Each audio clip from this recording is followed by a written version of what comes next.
I've thought of the differences between melody, harmony, rhythm. They're the things that make up music. And the harmony thing, which is lacking in the Indian music, is, I think, it's a Western particular skill of knowing how to work together with people. This is a land in India of disunity, and everybody's sort of going on his own.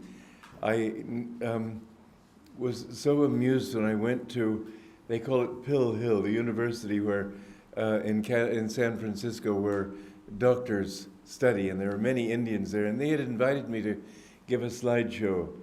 And one person had forgotten the slide projector, somebody else had forgotten the screen, somebody else had forgotten the adapter, and they were running in all sorts of circles making this happen. Finally, the Consul General was supposed to be there from India, and he got there an hour late, and it was something very Indian, I have to say. But it's so intriguing. The melody is what describes the aspiration of the heart. And Indian music is full of aspiration, not Bollywood music. I'm talking of bhajans and so on. And there's a real feeling of that. And rhythm is extremely sophisticated, more so in India than anywhere that I know. And rhythm is sort of the rhythm of the blood almost, the heart.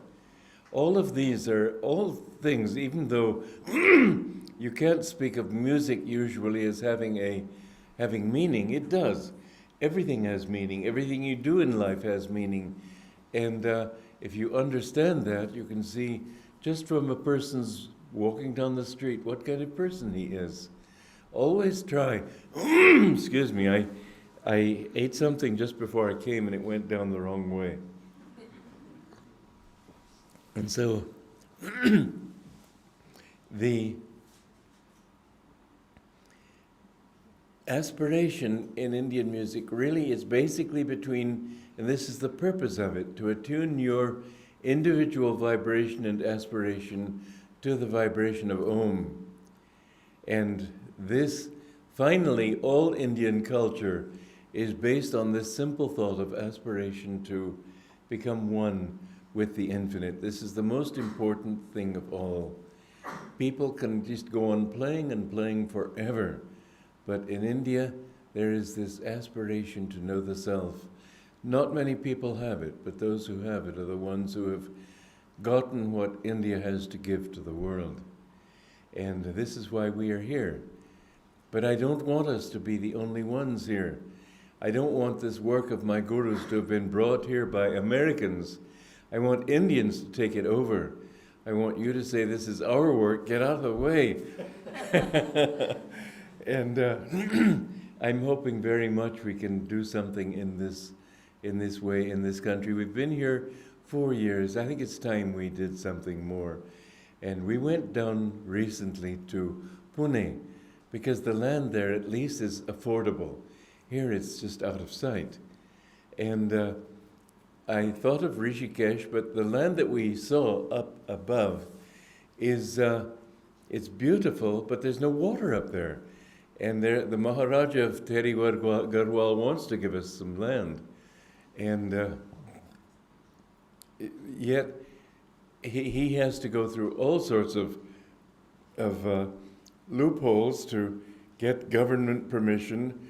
We have to keep getting going through loopholes to get permission for our solar thing. It's so much quicksand here. And when I came down from Rishikesh, I don't really like Rishikesh that much. It's too Rajasic.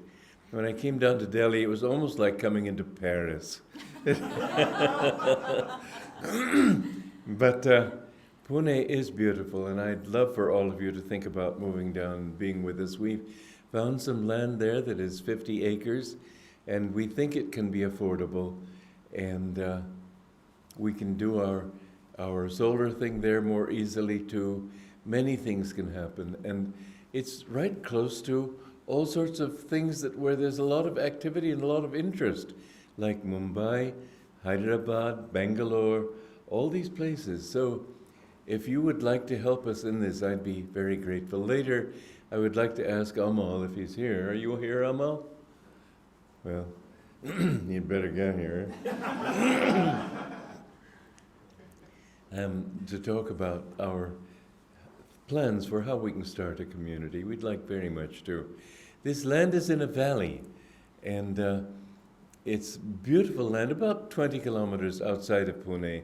Not so bad, and easy roads to get to. It's got access to a road that is terrible, very kacha, but nonetheless, either the government will be improving it, which they plan to do someday, or we can, because it's not a long thing. So anyway, I gave 2 talks down there, one in Pune and one in Mumbai, which I always have to swallow and say, yes, Mumbai, not Bombay. I don't know why you changed that name, but anyway, there it is. Calcutta. Both Calcutta and Bombay were 2 little tiny villages that nobody knew anything about, and now they say we have to keep those original names. Well, Calcutta was Kalighat, and it's Kalighat, it should be that, if anything. But no, they had to call it Kolkata. All right. You have to live with what happens. And so I talked there about the Kriya Yoga in daily life. And when I was in Pune, I had an inspiration. You know, I had been worried, and I gave all of you that little pamphlet of the first chapter of the Bhagavad Gita, and I hope you liked it. I had wanted to put it in, but everybody who's ever written about it in the tradition of Lahiri Mahashai, showing the meanings of all these things and going to long dissertations on what they are, it became so long that before you even got into the Gita, you were bogged down in this stuff. So I skipped it. I just summarized it. But in this, we're putting out a little Gita just with the strophas, the slokas. And we will have, in chapter 1, I have, as you know, the explanation of each of these. Well, there's one that I couldn't figure out, and Divine Mother showed me the explanation for it. Ashwatthama. He's listed in the Gita just as one of the warriors of the Kauravas. And there are 2 people. I didn't also explain Drona. You know, we're living in the village of Drona. That's why this is called Gurgaon, Gurugram. It's the place where Drona used to live. And Drona was the guru of both the Kauravas and the Pandavas, wasn't he? Yet when he fought on the side of the Kauravas. The reason for that was that Drona stands for samskars, or past habits. And habit does have some impact on your meditation. For example, if you meditate regularly every day at a certain hour, you will have that habit. It will strengthen you. But basically, the strength of good qualities does not come from habits. It comes from grace, from superconscious inspiration. And you understand things, that's where your real power comes from. Whereas good habits may make you sattvic, but sattva doesn't take you out of maya. Sattva is still, I am humble, I am kind, I am generous. There's still the thought of ego involved in doing that. So from sattva, you never get out of it until you turn to God and let Him bring you out. And whereas sattva is a good thing to develop, it can descend very easily into just all the thing over again. It's just a constant circle. For example, you become pleased with yourself. Everything goes nicely because you're sattvic, and therefore all the rules of the universe work with you, and you find that you have what you want and everything, so you're pleased, and you become lazy. Well, lazy is tamasic, isn't it? So back you go. And how many times have we gone up and down this thing? It's hard to believe, but it's gone on a long time. We want to get out of it. Now, Drona is as I said, samskar, habit. And that's why usually habit works on the wrong side. But Drona is unbeatable. They couldn't beat him. And so what is the story of Ashwatthama? When Yudhishthira wanted to beat Drona, he couldn't do so. He was unbeatable. So he had to pretend that Ashwatthama was dead. And he did so by calling an elephant Ashwatthama, and he said, Ashwatthama, the elephant, is dead. But there's a deep meaning to that. You sort of wonder how this very dharmic man, Yudhishthira, could resort to such deception. But it's all this is very, very symbolic. And the deception in this case is one that we all can use. When you want to overcome a bad habit, for example, let us say that you have the bad habit of drinking. Or when I was 21, I had the bad habit of smoking. And I decided that I wanted to become a hermit. And so I realized that I needed to give up smoking. For one thing, I wouldn't have the money to buy cigarettes. For another, I wanted to live far out in the jungles, and how could anybody keep cigarettes there in the jungles? And so I decided I would give it up, but it wasn't easy. And in fact, as I said in Mumbai, that as Mark Twain said, it's the easiest habit in the world to give up. I've done it 1,000 times. And that's about what it was with me, too. I would give up smoking in the morning and take it up again in the evening. And the one thing that saved me was this trick of the mind. In my case, it was a very good one. I never said I have failed. I always said I haven't yet succeeded. But the same thing here with Ashwatthama. If you pretend that that habit is dead, even though you know it's not, you can gradually convince your mind that even though there are roots still there, the habit is gone, and the desire, the attraction is gone. Ashwatthama stands for attraction. And when you say, I'm not attracted to it, it will help you to overcome. Even better is to say that I haven't yet won, because this is one way to say it, I'm not attracted, but still as a negative affirmation, isn't it? I don't want to smoke would be emphasizing the word smoke. And because that's the strong thing in your mind, the don't want would be weaker. So I don't want to smoke, I don't want to smoke. And you keep affirming, smoke, smoke. But nonetheless, if you say that is dead and I'm free from it, that's one trick. And it discourages habit. So Drona got discouraged, and that way Yudhishthira was able to best him in battle.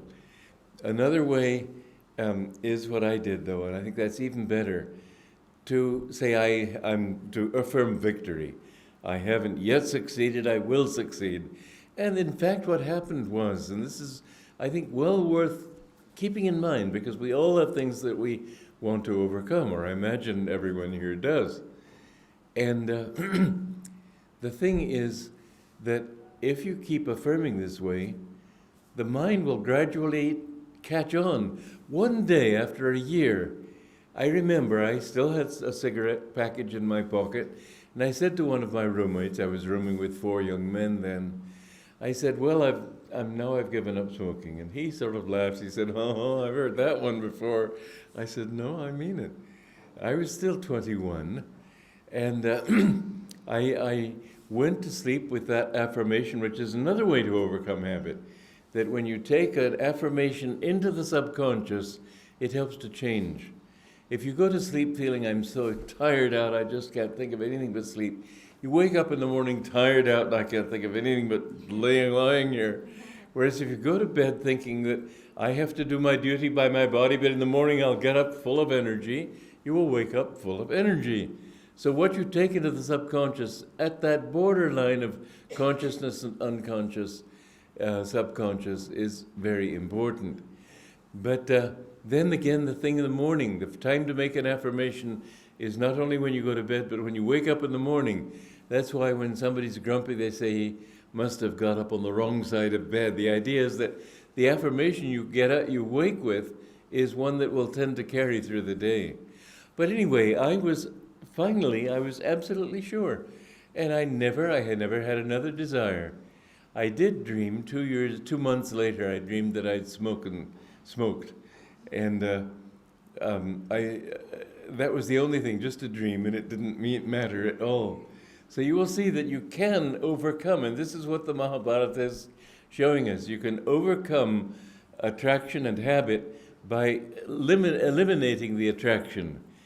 Eliminated by affirmation, eliminated by neti, that thought of not this, none of it. Most important way, however, is the next one, which is very interesting. You know that there's a terrible story in the Mahabharata, and I think that many people just don't know what to make of this one. Ashwatthama, at the end of the battle of the war of Kurukshetra, goes out at night and kills all the heroes on the good side. And you just wonder, well, what's this? And he's cursed to become immortal. I don't know what kind of a curse that is. People even say that Ashwatthama is still living. He's Amar in the Himalaya. Maybe, maybe not. But I couldn't figure out what that meant. And suddenly in Pune, Divine Mother gave me the answer, the explanation. And it's a very interesting one. The thing is that if you concentrate on the bliss within, it's the only quality. If you look at all the Kauravas, the greed becomes self-sufficiency. Anger becomes calmness. All of them become another quality, its opposite quality, but nonetheless the compensating quality. And that's why in chapter 2 of the Bhagavad Gita, Krishna says there is no death. You notice in chapter 1, Arjuna, in the beginning of chapter 2, Arjuna is saying that I don't want to fight. It's adharmic to fight. I'm killing my own relatives. I can't do this. And it sounds like, and he thinks he's saying something right, but in fact he's not. And Krishna gives us the explanation, but it's all metaphorical. It's also true. In other words, there are times when it's necessary to engage in a righteous war. If some country were to invade this country, you have to go to war. You have to defend the country. It would be adharmic not to. And if sometimes it happens, for instance, in America it happened, that the South wanted to defend slavery and the North wanted to stop this. And so they had a civil war, and there were times when brothers were fighting each other. It was a terrible situation in America, but it was a righteous war. It was absolutely wrong for slavery to continue. In fact, there is a book called Uncle Tom's Cabin, and I bought it because it's a famous book. I tried to read it. It was too painful to read. I couldn't get into it. It was so awful to find that people could treat other people like that, human beings. And I just had to put it down. But this is something that in America was a great suffering, and they still haven't come out of it down in the South. They're still trying, but there is a lot of prejudice and ignorance and stupidity. It's interesting, though, and I'd like to put this positive side forward, too, that Ram, he's one of our members, and he's black, and he went to Nigeria, and he said, I finally understood the positive side of slavery, because at least these people got educated, and at least we can bring back education to those people in Africa. The thing is that I think in the role of karma, because no country is more or less virtuous or evil. Evil and good are intermixed everywhere. You don't find that Negroes, whites, Indians, the Chinese have a delightful thing. You know, they especially like good cooking. So they use cooking as their metaphor. They say brown people are overdone. Black people are burned. White people are underdone. Yellow people just right. And so, with the understanding that Africa, although they have the same nervous system that all of us have, there was a period of time, and I'd like to get into that a little bit, where culture was coming down and people were losing what they had. And in that losing, in that loss, they fell into the kinds of delusions that people can fall into. Having come down from a higher age, their way of becoming materialistic was to practice black magic. And black magic is a very much a part of the culture in Africa. We've had so many letters from people asking us to help them protect them against this person or that person, and there's a lot of that there. There's some of it here too. There's quite a bit in Tibet. These are all residues from a former Yuga when people were more intuitive. But it is an important thing to overcome. And so the reason for Ram saying that when he went to Nigeria was that he saw that they still had that bondage which kept the mind dark. Anyway, the thing is that we are all one, and it is only our culture that lifts us. The thing that I have observed with Indians particularly is that wherever they go, within 1 or 2 generations, they are at the top of society. That's very interesting. Why would it be so? It's not that you're more intelligent, because intelligence is everywhere. It's how we use our intelligence. There's something in the Indian culture that inspires seeking upward, inspires self-improvement, and this is vital. When Indians go abroad, all of them will put together to get one person a degree, gets him educated, and then he lifts the others. And in very little time, there's a book, in fact, about an untouchable in East Bengal who somehow managed to get to America. His village helped him out, and he became a billionaire and became very powerful and very successful. This kind of thing is particularly noticeable among Indians. Asians, too, have come up very quickly in America. It's a matter of culture. And I think all of you should try to understand this. But attraction, and this is the point that I was making to begin with, why did Ashwatthama kill all those heroes on the side of the good, the Pandava army? It's a very deep and very beautiful thing. Ashwatthama, or I should say attraction, is the one negative quality that remains attraction when it becomes positive. Krishna in chapter 2 explains that there is no such thing as death, that when people die, they simply go to another world. You never die. You can't die. And so what he's really meaning, although it's true on a material level too, what he's really saying is that every quality that you have that's negative, the thought, and this was Arjuna's fear, oh dear, I'm going to kill my own self, my own relative, my own family of consciousness. I will be getting rid of bad habits, for example, but they're a part of me. How can I get rid of them? Won't I somehow become less when I've killed them? When I have given up my selfishness, when I have given up my ego, when I've given up my pride, when I've given up my anger and so on, won't I be somehow deprived of my own nature? This is what the natural delusion that comes to everybody. But it's a part of myself. How can I change that? And Krishna says, you cannot kill yourself. What he's saying is you can't kill those qualities even. The same energy that went toward those qualities is operated on a higher level. It's not that saints they're less human beings. Rather, you find that they're more complete human beings. Because they don't have anger, it doesn't mean that they're less.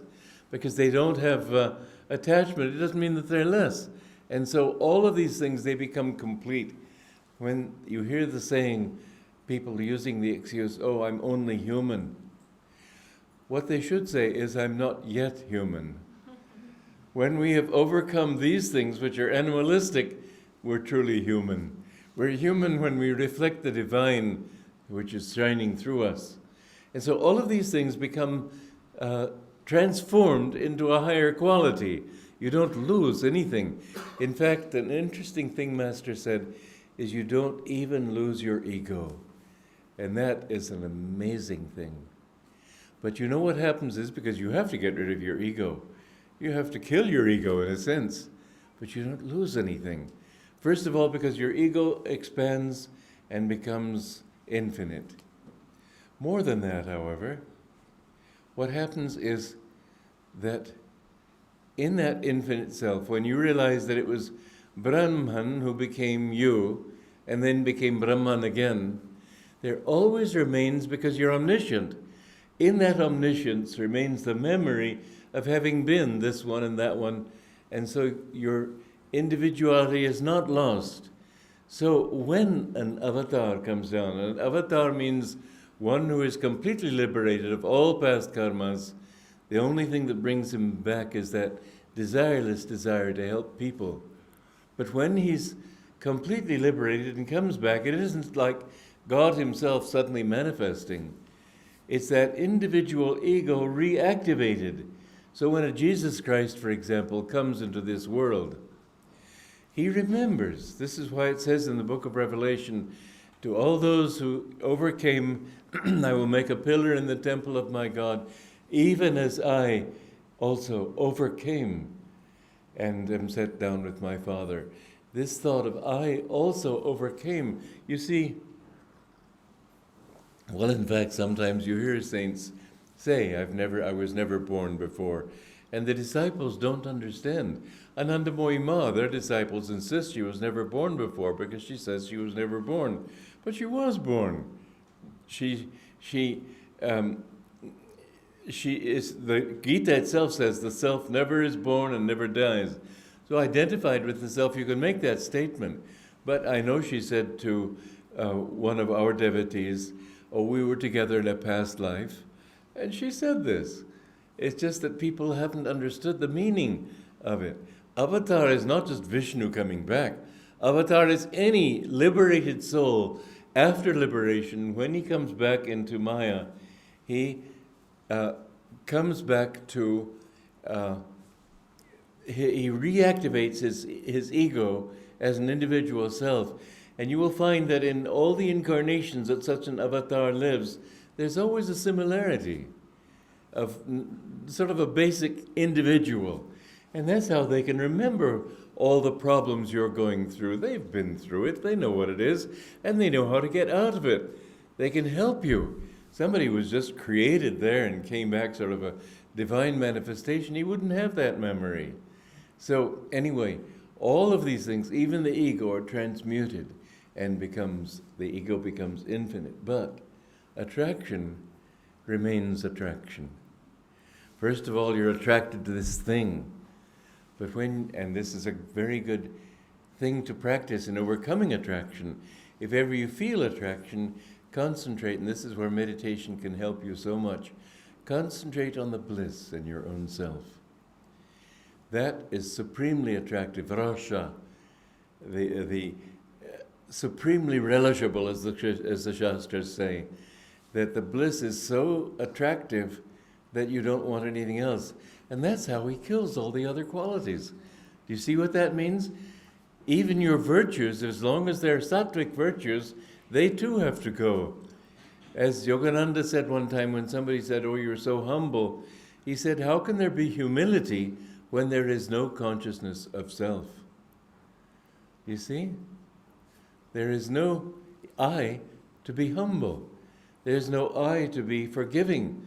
There is no I to be any of these sattvic qualities. You've gone beyond sattva. Triguna rehitan. You're beyond all good qualities. And so that supreme attraction of bliss kills all the human qualities that are even virtuous qualities, because there's nothing left but that Satchidanandam. It's a beautiful, beautiful teaching. And so he's, as it says in the Mahabharata, condemned to be Amar, immortal, but that's not a condemnation. So anytime that you feel something that you don't want in yourself, you can do several things. One is that you can say it's dead. Another thing, I haven't yet succeeded, affirm victory and all that. More than anything else, affirm this bliss within yourself. Just always keep that consciousness of bliss in yourself. Feel yourself surrounded by it. Any feeling that you get in meditation that that you feel an expansion of consciousness in your meditation. Make that your reality. And anytime there's an attraction, just think of that inner bliss, and you'll see that that attraction just vanishes. You won't even be able to think about it. It won't exist for you anymore. And so this is the supreme way of overcoming attraction. Ashwatthama is not killed because he's transmuted into the higher Satchidananda of the divine. So anyway, these are the wonderful things in the Mahabharata, and you wonder, why did this teaching come in this way? I could explain to you as I've done now, why do I have to have Ashwatthama? I can give you the teaching. You notice that the ancient Vedas that time came down into a lower and lower era. We have the Upanishads, which are sort of a abstract of the Vedas. And finally, the Bhagavad Gita, which is the supreme Upanishad. It abstracts all the Upanishads. The essential teachings of Sanatana Dharma are contained in the Bhagavad Gita. It is the greatest scripture in the world. I say that without any fear of being wrong, although I know I will be contradicted by some people. But I know it's the truth because, as I've said in my book, which I hope we get out at the end of this month, Ramurti assures me, and he's nodding his head back there, that the Revelations of Christ is the most recent book I've published, and it's out in America, and we want to bring it out. It will come out this month here. But in that book, I mention that there is only one religion in the universe. Its name is Sanatana Dharma. And we can call it in English, correctly, the eternal religion. It is eternal. There is no such thing as Hinduism, Buddhism, Christianity. These are all names of Sanatana Dharma, because there is only one religion possible in the most distant galaxy in the universe. On a planet in that galaxy, it has to be the same religion, because everything in the universe came out of Brahman. Everything came out of that infinite consciousness, and everything must merge back into that infinite consciousness.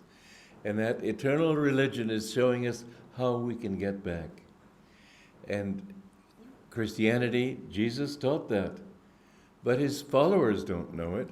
Master said Jesus Christ was crucified once, but his teachings have been crucified every day for 2,000 years. We have to understand what he taught. He did not teach churchianity, he taught Christianity. Christianity is the same as Kutastha Chaitanya. The Krista is the, people say that the Trinity of Hinduism, that they say Christianity has its Trinity, Father, Son, and Holy Ghost. The Trinity of Hinduism is Brahma, Vishnu, and Shiva. No, that's not true. Brahma, Vishnu, and Shiva are only the threefold aspects of Om. And I pointed out in Bombay, I'm going to say it, Bombay. Can you hear me still? Okay.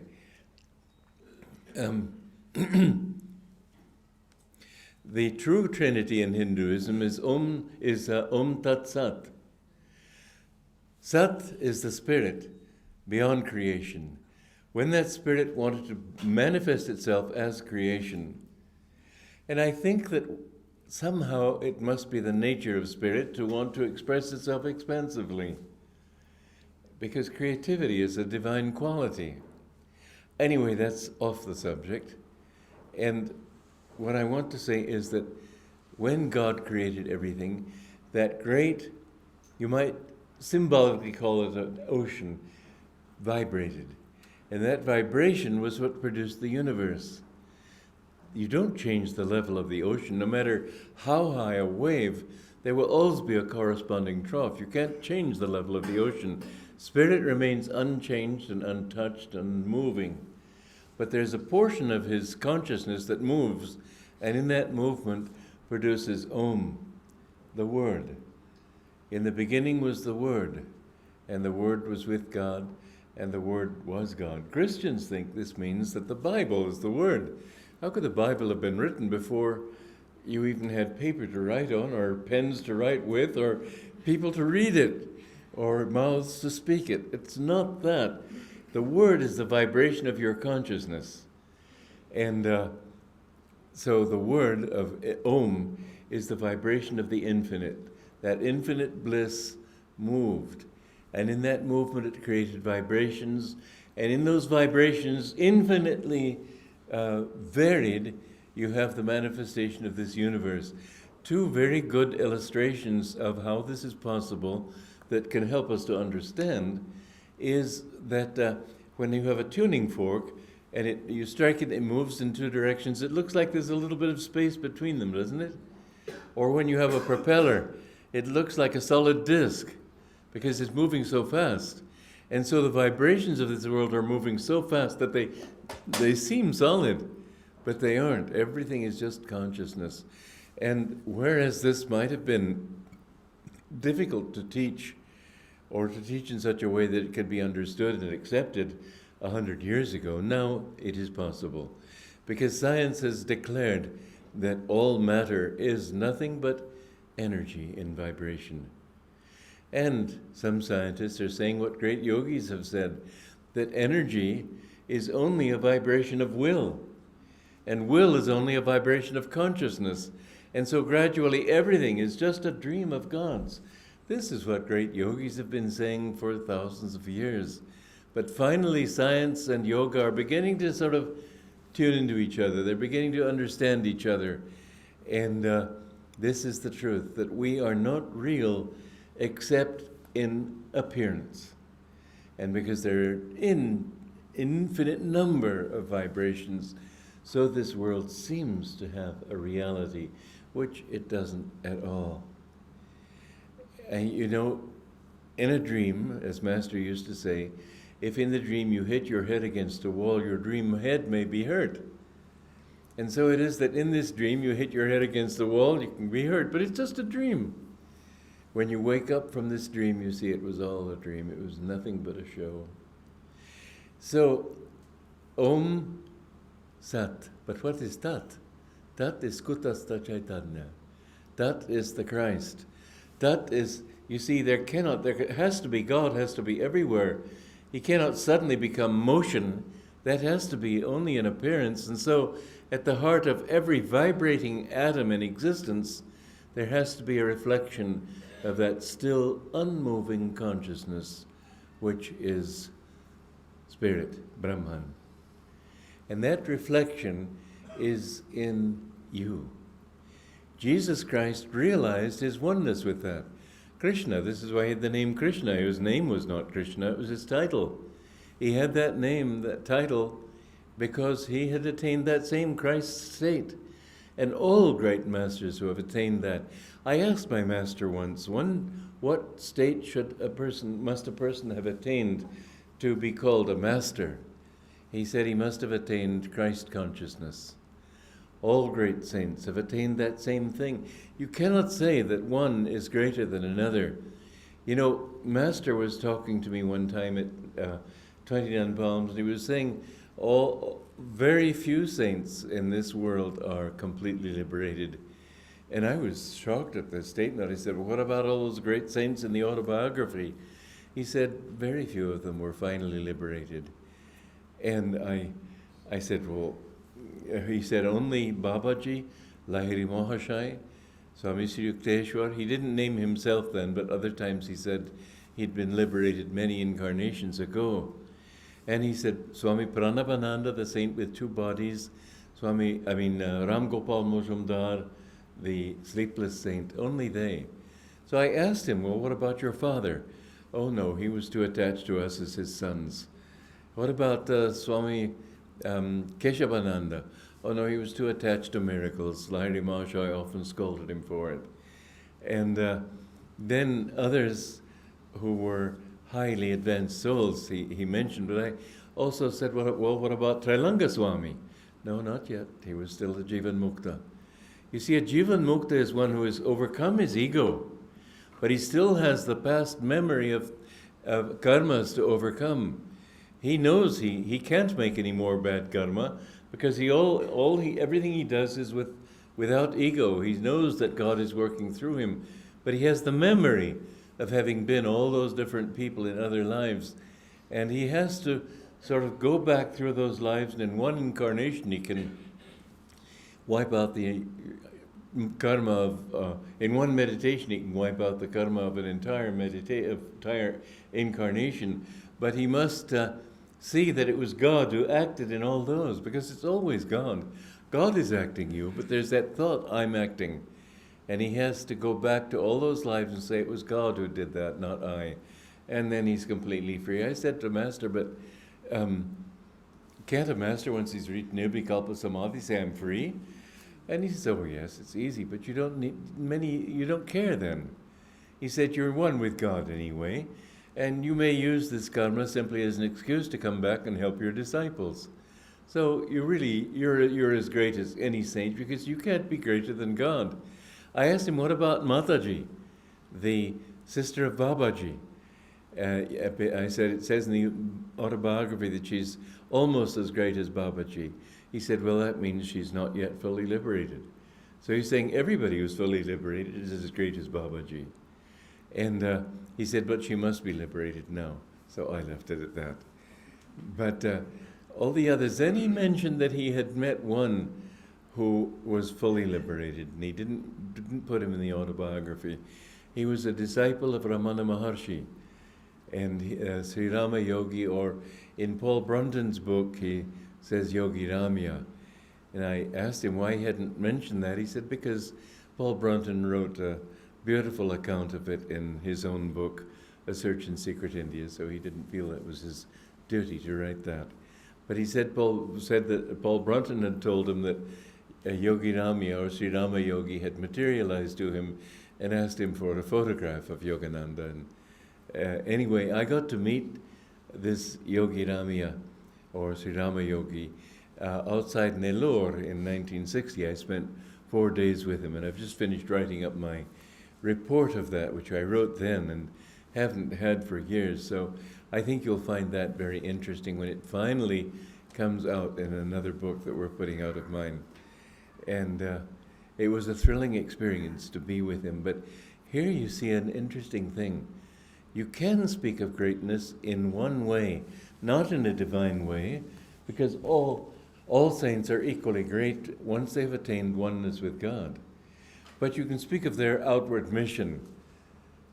Babaji is an teacher of avatars, but so he's greater in that sense. Christ is greater than St. Francis, because I don't know if St. Francis was fully liberated, but Christ had a mission to perform that was greater. And Master had a great mission to perform. Now this Sri Rama Yogi had no mission to perform. And in fact, I said to him, why, you've got so much to give, why do you have so few disciples? He said, God has done what he wants to do with this body. There's no interest on the individual's part to do anything. It's God who does it through him. And when God inspires a soul because of his own desireless desire to serve, then fine. But you cannot say that Yogananda is greater than Sri Rama Yogi, only in a human way. In a human way, he had a greater role, but otherwise they're completely one. So all this competition between Buddha being greater than Jesus, or Jesus being greater than Krishna, and when missionaries came to India and they found that Krishna had said just the same things Jesus said, they said he must have borrowed them from Jesus. You find all this argument. It's absolutely foolish. All these great masters are one. Don't ever try to make comparisons. But anyway, the Mahabharata was written at a time when the consciousness of mankind was sinking. And because it was sinking, it was necessary to contain these deep teachings in stories. And so the Puranas were written, and the Mahabharata and the Ramayana.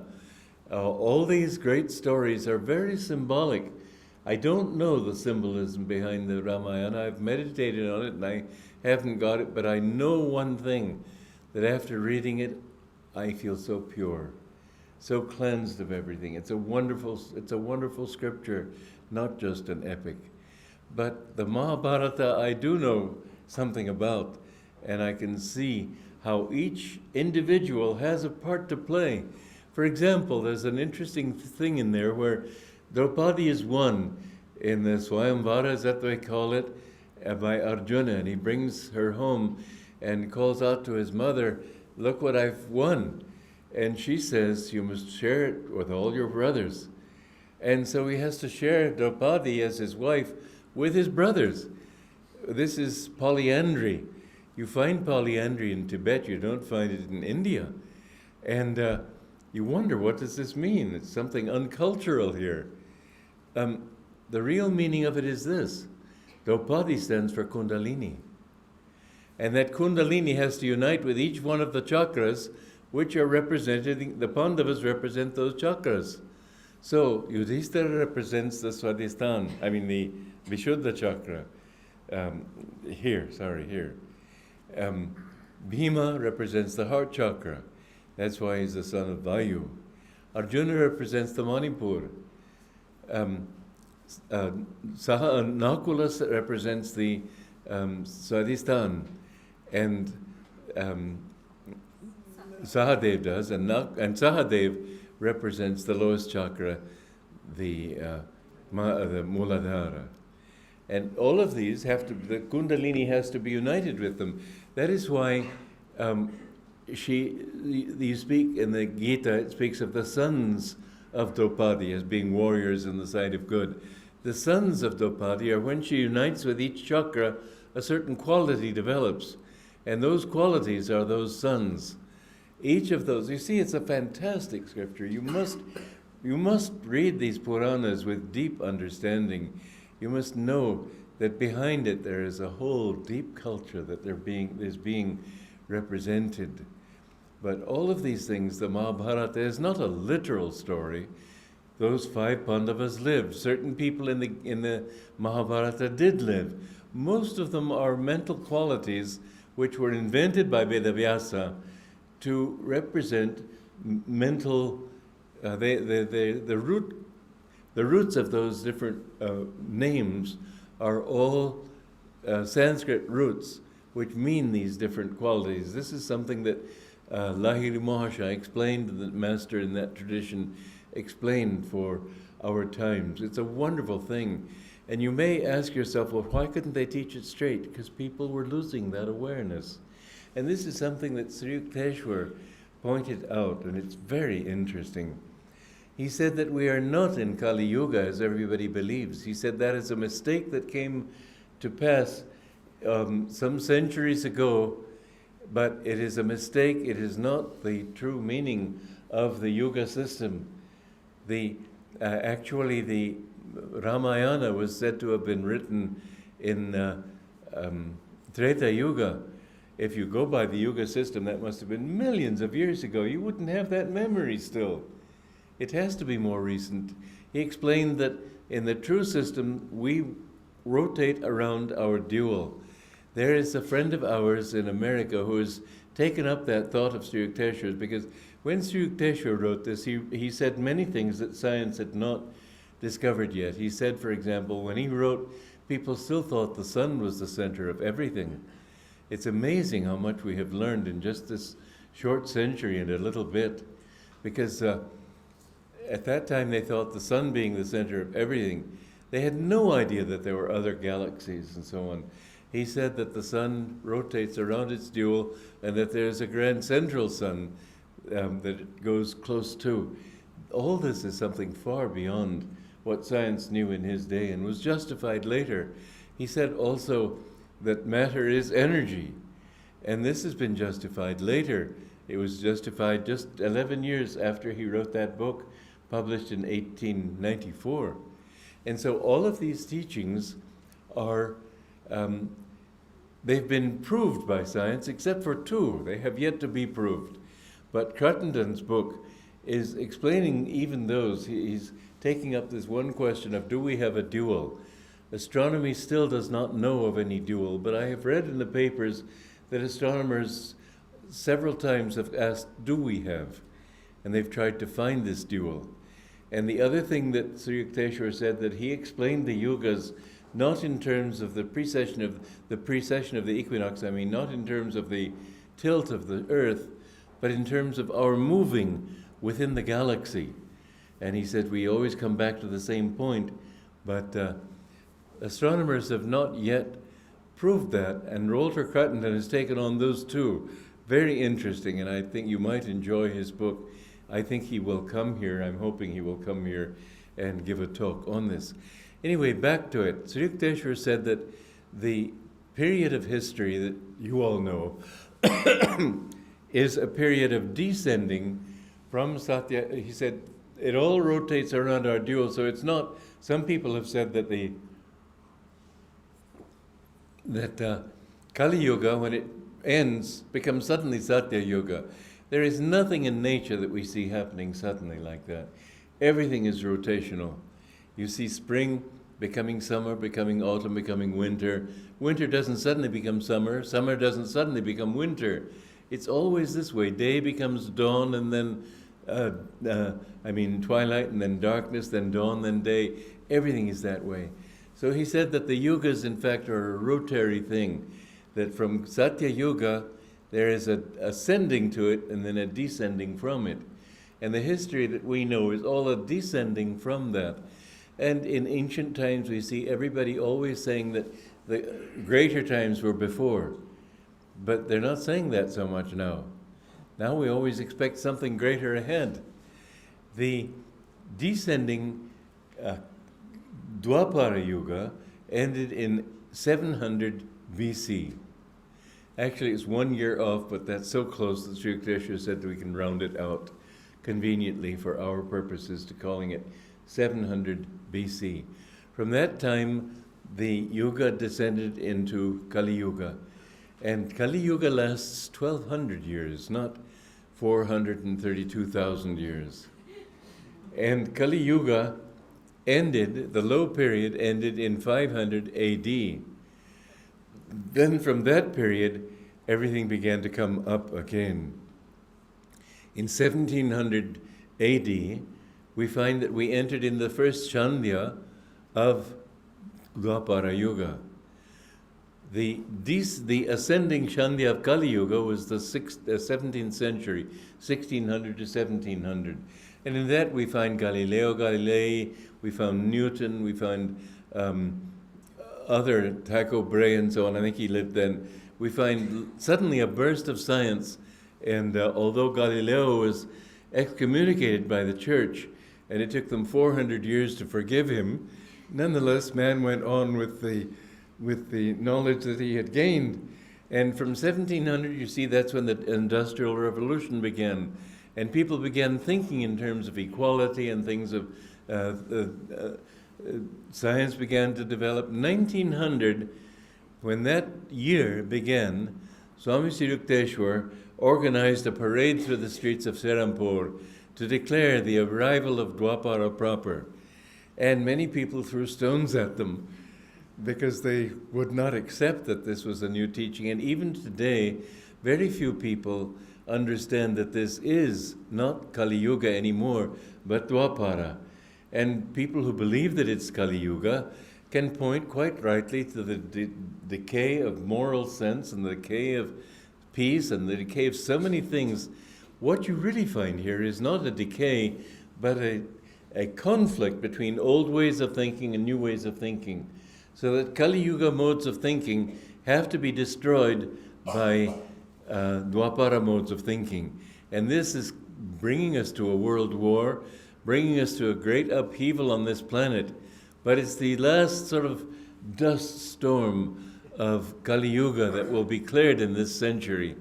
And you can see what's happened on the other side. First of all, if you think of the decadence that we observe in society all over the world right now, if it goes on for another 430,000 years, I think there will be worms. We won't be human beings anymore. It will be very much lower than we've been. But what you see too is an incredible uprise of knowledge and understanding and power to control our environment. Even when I was in school in England, This was when I was 10 in England. It was in the 1930s. And I remember a teacher coming to me and he said, you know, all the stars that you see here, they are only stars in one star system. He said they have found that there are 2 and maybe even 3 other star systems. Well, that was in my lifetime. And yet now we know that there's something like 100 billion star systems. They didn't have the word galaxies then. They called them island universes. Now they have the word galaxy. But what we have learned in this century, when I was young, there was no television. Radio was something, you had this big box we had in Romania to get the BBC in England. This is and the increase in knowledge is beyond belief for me, because I have to say that the country I grew up in, Romania, was a very backward country. It was medieval practically. And I remember this man came from New York and he was talking to me about television. I thought, this is just impossible. But look at it, it's a normal thing now. You don't have it because you understand it, you just have it. How many people understand it? Not so many. But radio, television, computers, traveling at fast speeds, this is a sign of Dwarpara Yuga, that it eliminates space. We can go to America in no time comparatively. I remember it took us, when I was a child, we had to go from Europe to America. It took us a week on the boat. Now we can just fly there in a few hours. People have gone to other planets. They're talking about sending somebody to Mars. They've been on the moon. We're living in an age that is beyond belief. And people now, there is a desire for world unity. There would not have been several hundred years ago. It would have been unthinkable. You thought of people as foreigners if they lived in the next village. There was a very much limited, isolated view of humanity, of truth, of everything. And God had to be just sort of a little person with a long beard or whatever you want to have it. But who could think of God as just an infinite consciousness? It was in the Shastras. People who could understand it could accept it. Well, most people couldn't. However, there's one thing, and I've said that from India, all these great truths have come. It is the only religion in which it is stated that the goal of life is Kaivalya Moksha, to get rid of the ego and to merge back into God. Christians don't say it. Christ did. Christians don't say it. Buddha said it, but Buddhists don't. Buddhists say that there is no God. Every teaching, if you've got a goal of life is coming to the equator, and everybody north of that is told to go south, right? Everybody south of the equator is told to go north. And so, because human beings are what they are, they keep going. And those who are keeping on going south after they've passed the equator meet others who are going north because they're trying to get to the equator. And they say, no, you're supposed to go south. No, you're supposed to go north. And so you have all the fighting that you find in religion. But all truth is basically one. In my book, The Revelations of Christ, I point out that there are false religions. I don't want to go into that, but it is certainly true that man has made mistakes. There's one example that Master wrote about in his Gita, which is not in the published version, but I was there when he was dictating it. And he said that somebody in America had this idea of a scripture, and so he wrote it, and then he buried it under a tree and waited for 15 years till it got a certain patina of antiquity. And then he sort of, pretending to be guided by angels, went there and found this thing. Oh, what a miracle! It's under a tree, this great scripture. And so it became a whole religion. It's big in America, but it's a false religion. In fact, no religion is given by an angel. It's a true religion. Religion must come from a master, one who has realized God himself and isn't just taking down dictation from some higher being.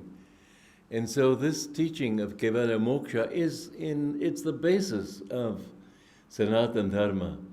We've come from God, we have to go back to God. But in this day and age, it is possible now, finally, to teach yoga. Not just asanas. Yoga, which deals with pranayama, control of energy. People have thought, maybe still think, that prana is the breath. That is only because the prana is related to the breath. But prana means energy. When you don't know what energy is, you think of it as breath. But now that we know that energy exists, that energy is the essence of yoga. What we need to do, and this is the teaching of Patanjali, you need to withdraw the energy from the body and direct it up toward him. So you have yam niyama, asana, pranayama, pratyahara, dhyana, dharana, samadhi. This is not Patanjali's system. It is the universal truth. Everybody, if he wants to achieve God, has to find these truths himself. He may be Christian, he may be Muslim, he may be Hindu, it still is the truth. You cannot change the fact. What happens is that there are certain things that you need to do, and these practices of yam niyama are not practices so much as states that you realize. You need to overcome the desire to hurt other people because you are in those other people. When you reach a certain level, you can't hurt them because you know that they're you. Like that story of Kartikayan when the Divine Mother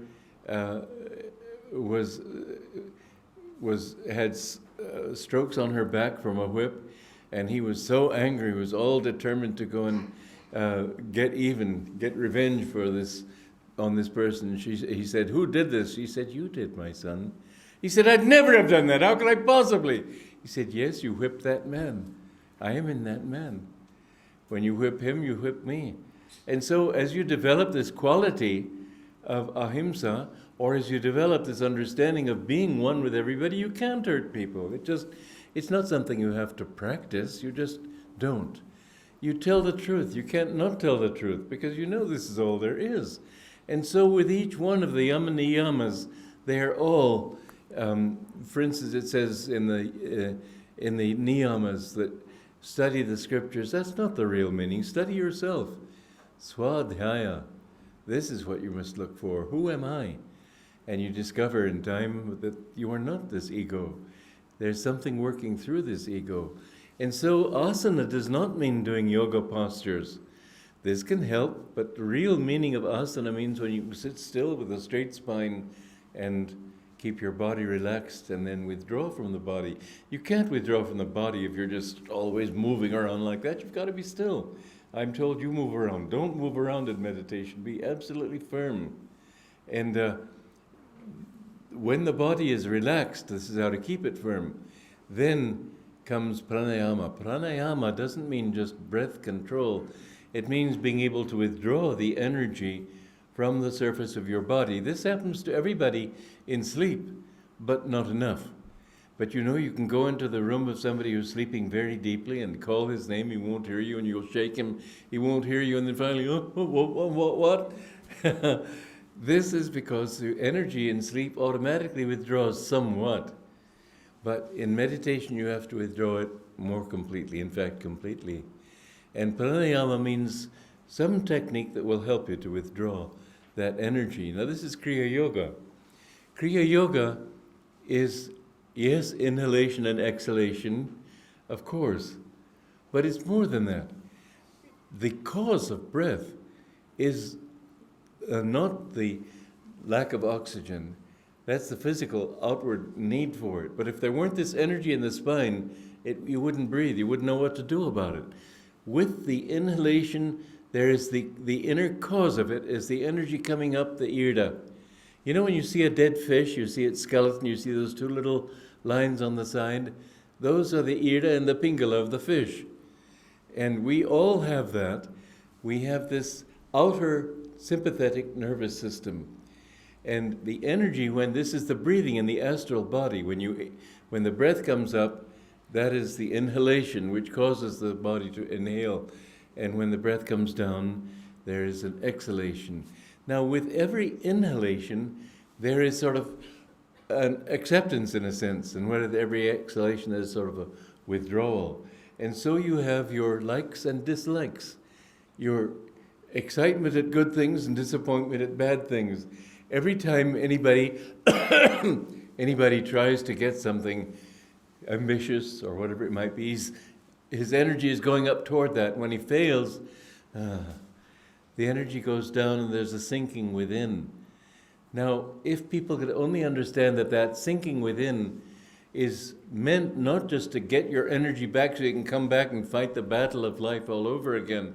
It's the sign that you should go within. That's your real answer to all your questions, your disappointments, your heartaches, your betrayals, all these things which cause you to go back into yourself.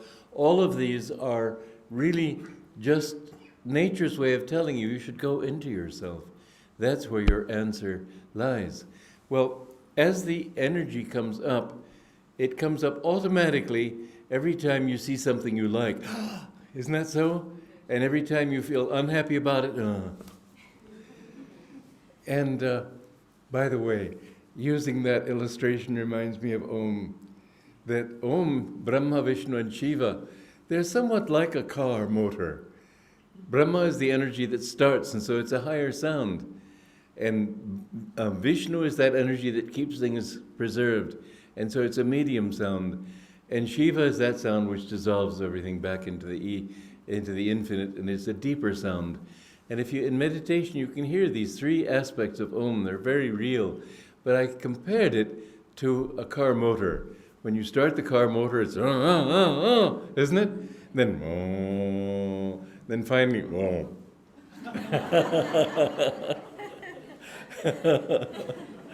Anyway, it's fun to find these illustrations, but the thing is that when a baby is born, first of all it has to exhale to inhale, but it inhales and it cries.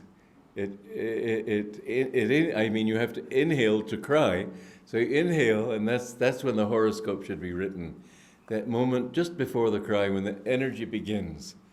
What happens is that energy comes up in the spine, that causes the child to cry.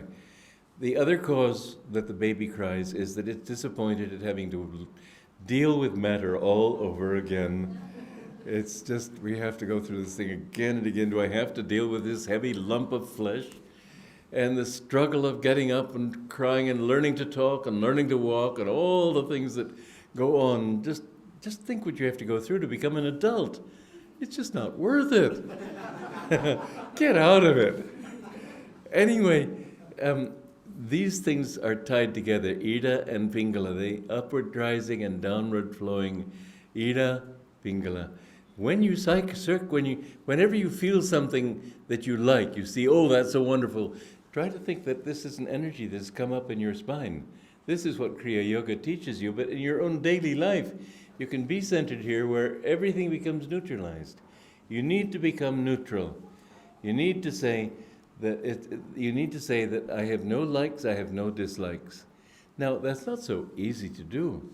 But if you understand that it's really inside yourself that you're liking and disliking anyway, you have control over that. You can't control that ice cream cone, but you can control your reaction to it. And this control of the reaction is what I mean with daily life too. Everything that you see, it isn't that you become apathetic. Mind you, to be neutral means that you have more energy and more enthusiasm. This is something very important. I met a sadhu who was 132 years old in Puri. And he told me you should not enjoy anything. I said, what, not even a beautiful sunset? No, nothing. Well, that's a very dry way to live. Far better to think God is enjoying with me. This is what my guru taught. Enjoy everything, but enjoy it with the joy of God, not just trying to become dead. And so everything that you see, enjoy with the joy of God. That way your joy is internal. And as you, in daily life as well as in your Kriya, if you can learn to rotate that energy around the spine, gradually it becomes magnetized and you go into the deep spine, which is the Sushumna. Now from pranayama comes pratyahara. When you go into the Sushumna, then the mind becomes internalized. This is the meaning of Pratyahara. And then comes dhyana, meditation. Only then can you really meditate, because you've got control over your mind then. And in that state, well, dharana means, for example, listening to Om and becoming merged in it, or looking at the light and becoming merged in that light, realizing that that is what you are. And then, and this is another thing that Sri Rama Yogi, when he was beginning his sadhana, he took a mantra that his guru had taught him, and he came to a point where he was puzzled. He said this to several pundits. He said, is it possible that the person seeing the light and the act of seeing the light and the light itself are one? And all the Brahmin pundits said, no, how can they be two? How can they be one? They're obviously separate. And finally he came to Ramana Ashram, and he asked this question of Ramana Maharshi, and there was a famous pundit there, and so Ramana Maharshi just referred to him and asked him to explain it. And the pundit also said that how can you say that they're the same? They're obviously separate. Seeing and being seen is two different things. So then Ramana Maharshi said, no, that's not true. There's a high state in which seeing, seer, seeing, and the thing seen are one. Knowing, knower, known as one. And this is what you do when in dharana you become one with that. First of all, you feel that Om sound first in the body, then you hear it all over creation. Then you realize that this is known as Om Samadhi, but then there is a deeper Samadhi when you realize the Kuta Chaitanya, the Christ consciousness in your body, and then all over creation. That is true Christ consciousness. And this is what the goal of sadhana is. It doesn't matter what rosary you do or what mantra you do or whatever practice you do, it's got to bring you back to that same truth. And you can be a Christian, a Muslim, a Hindu, a Buddhist, it doesn't matter. Everybody has to go through this. And it's not a system, therefore, it's simply an explanation for what every soul must go. When you're in this basement, you can only go out through that stairway. And the same is true with us. The energy came into the body through the medulla, into the brain and the spine, and then out through the nervous system to the body, and it formed the body. You can only withdraw from this body the same route. And the thing is that once your energy at death comes to this point here in the medulla oblongata, this is the seat of ego. Most people from here sort of sink back into unconsciousness and then wake up on the other side. But if you can keep your mind here, the Kutastha center between the eyebrows is the highest center to concentrate on. By concentrating here, this is the positive pole of that same chakra. And when you can concentrate there and go out through the spiritual eye, then you go out consciously. Now, Master said that those who are true students of this path and follow it faithfully, not just to endure, but with devotion, I or one of the other masters will be on the other side and take you over consciously. That is a great blessing. Greater blessing still would be to take you out into the infinite. We should try, he said, at least try in this life to become Jivan Muktas. I've given you this illustration, but there are new ones here too, and I'd like to give it to you again. Your load of past karma seems infinite. Think of a great lake frozen over in a northern climate, completely solid on the top. Thousands of people on that lake couldn't break through that ice. But wherever you happen to be standing on that ice, if you drill down at that point, you get through the ice into the water. And so it is that wherever you are, if you meditate, it says in the Gita that even the worst of sinners, that means tamasic surely, even the worst of sinners can quickly come to me if he steadfastly meditates.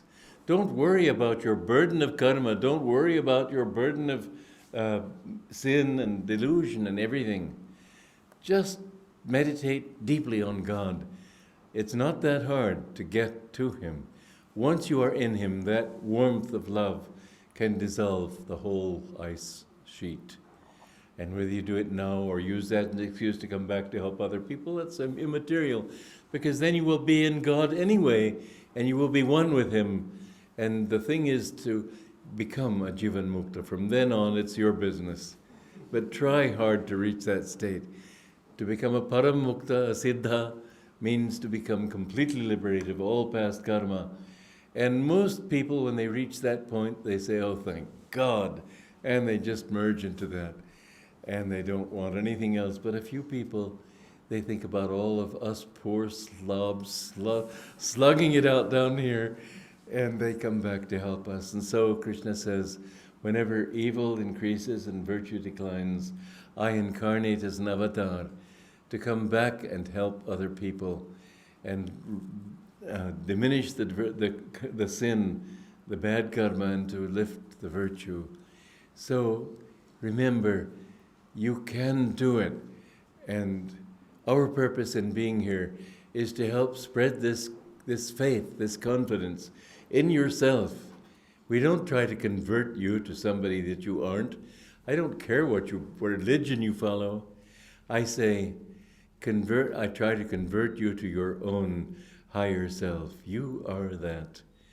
Aham Brahmasmi. God bless you. Let's have a brief meditation.